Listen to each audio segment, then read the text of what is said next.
5 خطوات عشان تقنع مديرك تشتغل من البيت.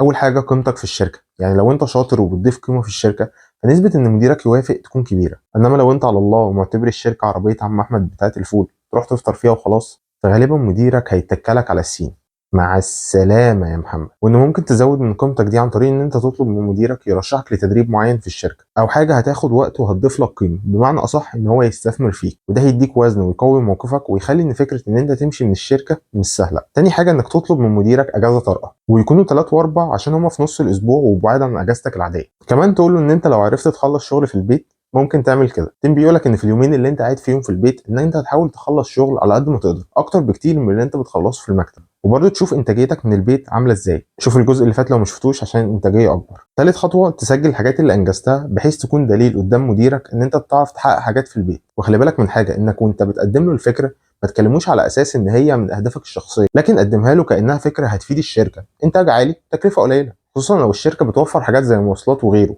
لا لا، انا قلبي على مصلحه الشغل. وبما ان انت بقى انجزت اكتر في البيت فهنا بيجي دور الخطوه الرابعه. الخطوه الرابعه بقى وانت بتقدم له الفكره ان انت هتقترح ان انت تشتغل من البيت يومين بس في الاسبوع لمده اسبوعين، بحيث انها تكون ان انتم مجرد بتجربوا الموضوع. وافتكر وانت بتقدمها انها ما تبقاش شخصيه، يعني انت مش عايز تشتغل من البيت وخلاص، لكن قدمها له على اساس انها هتفيد الشركه وهم بيجربوها فيك.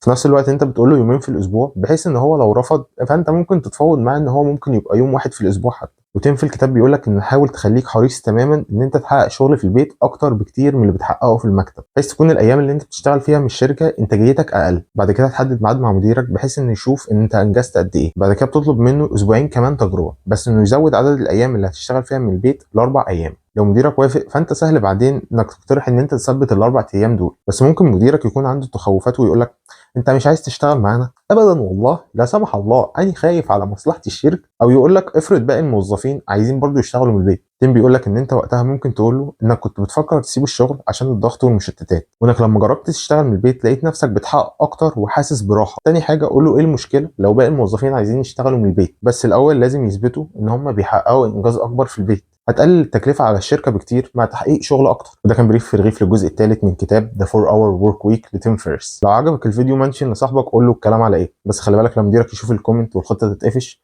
وقتها ابقى أسأل صاحبك بكرة هنفطر. صحيح لو مديري بيتفرج على الفيديو ده فمعلش ال3 وال4 جايين أنا عايزهم أجازة.